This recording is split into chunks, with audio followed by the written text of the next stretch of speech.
a good thing that he does. Was anyone here when we did the sirens 2 gigs ago? Yeah. Yeah? One whole person. One God. It wasn't just me. We were both here. We're long form artists, so we got a piece here tonight about surfing. I was very happy to hear Ross, wherever he's gone, surfing with black fellas. Any other surfers in the room? Fuck all. Well, this is a piece that started out as a poem about surfing and ended up as a new series about unsung heroes. So it's a story in 3 parts. The first is a monologue about Hawaiian history. Second part is a sermon from the Church of the Sea, and the third part is some poetry. So if you can concentrate for 10 minutes, it goes like this.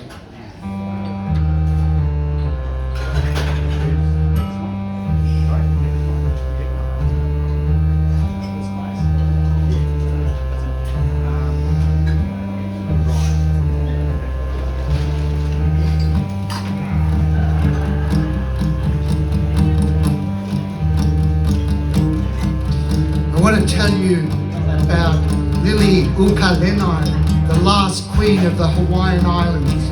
I want to tell you about 120 years of Hawaiian history, 1770 to 1790, 1890. Captain Cook made 3 groundbreaking voyages to the South Pacific.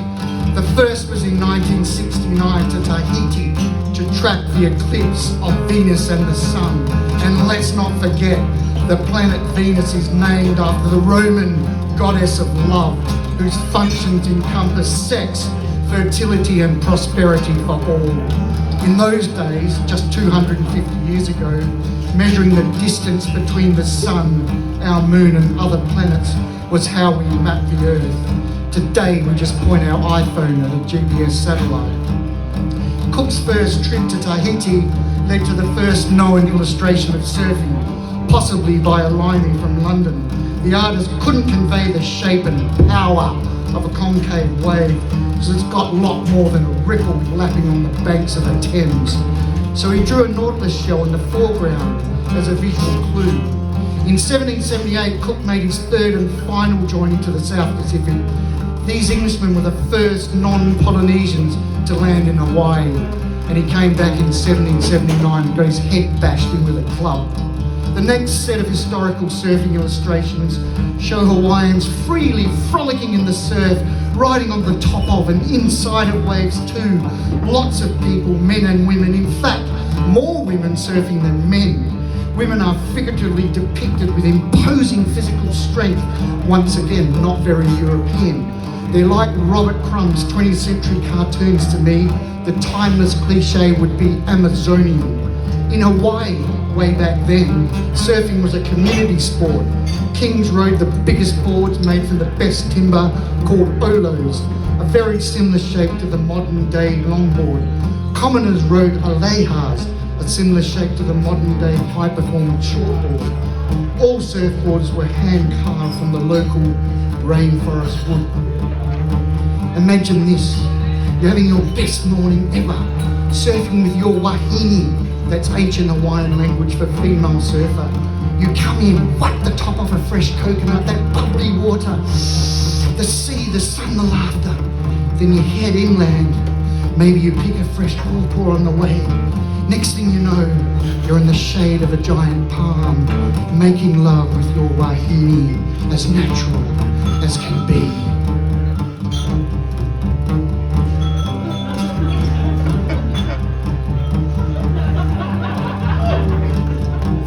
Then the missionaries arrived, just 40 years after Cook. The first thing they want you to do is teach you how to have sex in the missionary position. But I can't touch my wahine's koihimu. That's ancient Hawaiian language for the division between the vagina and the anus. And don't you ever do that again. Never give a woman pleasure. That's what animals do. Sex for humans, it's only for the purpose of procreation. And that look on your face, that feeling you're having, that's called guilt. Get used to it. Because even if you're not here, he's always watching you. And by the way, because you're the king of Hawaii and I'm a representative of our king, we're going to create a map and describe where we live together in harmony as Crown land. Sign here. Hey, listen, back on mainland USA, there's been a change to the legislation. Turns out we now own all of the Crown land, but we've allocated you some inland and fertile land to live on, but you're going to have to pay rent. But we don't have any of your money, so we can't pay any rent. We've thought of that too. You're going to build our sugarcane plantations. The money you earn can be used to pay us rent. What about our surfing? How will we have time? Well, that's pagan. That's what animals do. Thereafter, the missionaries surreptitiously burnt all of their handmade surfboards and banned Hawaiians from taking pleasure in the sea. In just 120 years since Cook's arrival, or 70 years after the first missionaries, Indigenous Hawaiians were effectively dispossessed. The Hawaiian king and his council wanted to go to war. Enter Liliuokalani, soon to be the last sovereign monarch of the Hawaiian community. By then, Lily had been baptized Lydia. Lydia may have swallowed their sacrament of hypocrisy, but she could foresee the impending bloodshed, the hopelessness of her people's defence. So in 1898, she oversaw a coup d'etat, defined as a sudden, violent and unlawful seizure of power. She couldn't stop the rapacious Americans, but did stop them shedding the blood of her people. Lily and her Wakini kin also hid a handful of their best surfboards. When safe, they were put into a safe in the Bishop Museum in the island of Oahu. There, to this day, these timeless cultural objects inform modern surfboard designs. So this poem's a thank you to Liliuokalani. And by the way, I ain't no hand-wringing apologist, I'm a truth-telling bad colonialist.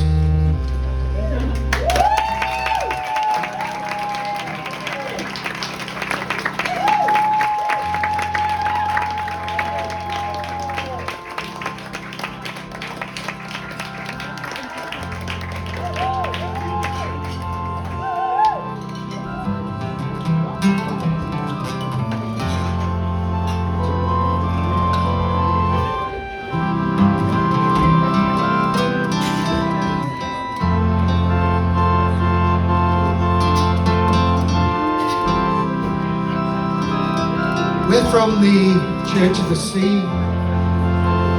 We ain't got no missionary statements. We're here to unite humanity. So come on, breathe deep with me, expand your lungs, expand your consciousness. Just be here, now with us, with me. Tilt your hips forward. Allow your thighs to roll outwards imperceptibly. Expand your shoulders. Now gaze across the room. Make eye contact with a total stranger. Because we're all from the Church of the Sea. We're all here to unite humanity. One molecule, one carbon fibre at a time. Come on, come with me. And now it's time for our poetry. It's a celebration of our Mother Ocean, our Indigenous surfing history. A tall tale told from a gynecological perspective.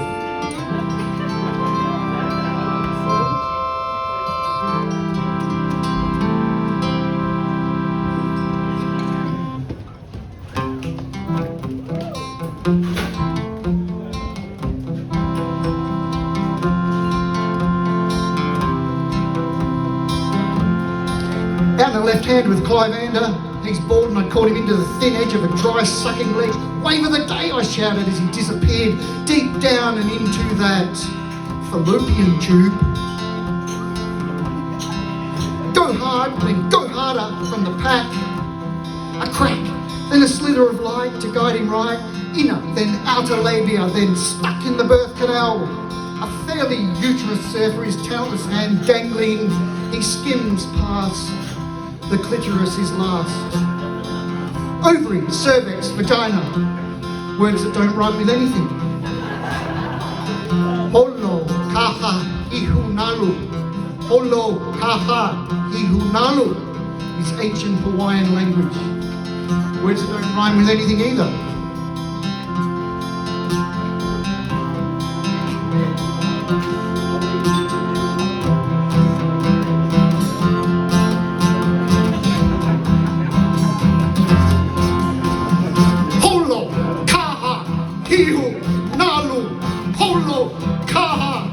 hihu, nalu, these ancient Hawaiian words, holo, kaha, hihu, nalu, roughly translated means to ride inside a wave is to return to the womb, to be born again, as if on cue, as though he knew his dripping wet chrome dome, shining a pathway through, from deep inside a left-hander, out pops Clive Ander.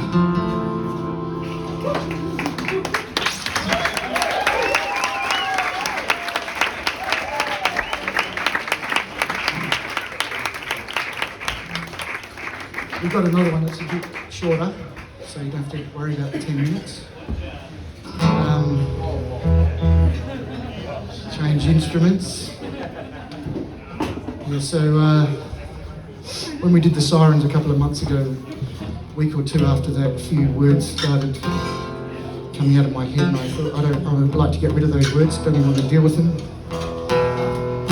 Found some file notes from 2022. Looked like it had been written by an unhinged dyslexic. Then I remembered I am an unhinged dyslexic. And then it seemed to merge with my current state. And I imagined, for whatever reason, a High Plains drifter, lonesome cowboy blues. Then Aidan rolled up with his keyboard, played that riff that was Church of the Sea, and told me about Hank Williams, one of the greatest songwriters ever, who did spoken word, but his publisher didn't like it and made him use a pseudonym called Luke the Drifter. So this is me and Aidan sort of merging together, not the same piece of work, but at least it's on the same night. So yeah, well, one last thing, I don't want to trivialise my own poetry. It's about a real relationship, which is very meaningful to me, and we know who we are. It's called Undo.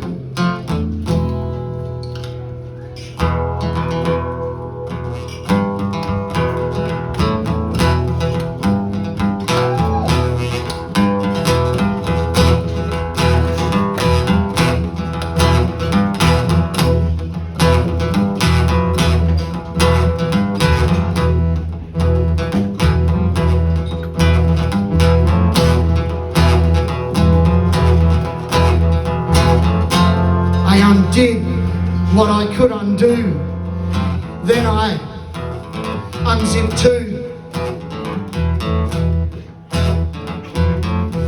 Eventually she invited me to be with her through and through.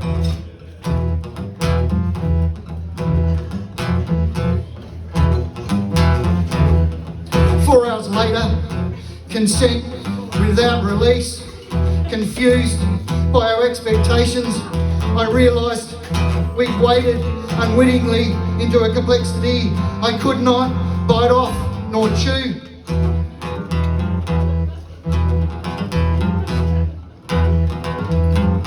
Subsequently, she'd said, sex and lust and chemistry, get that right, from there you cue relationship.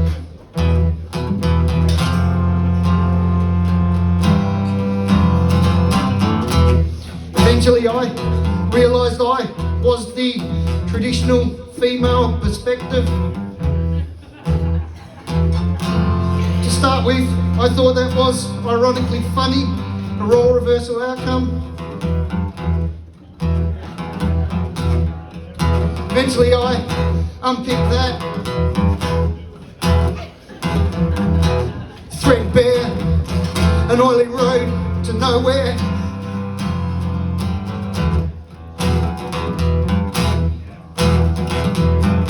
So I did back up what I'd undone, could undo. I did that politely, with gratitude too. Then I zipped back up what I'd done in me. Then I burned my mementos down, well, at least to my iPhone memory. Then I,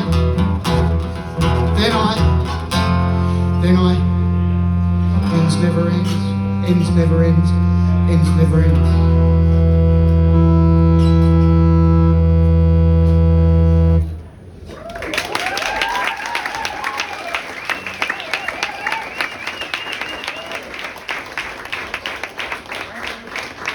you, that's us. Thank you very much. Big thank you to Deo and Aiden and Tom. Thank you. Wild and surreal and fun. Thank you so much. Fuck yeah, man. Fuck yeah. Man, this show's such a fucking wild ride. It's funny.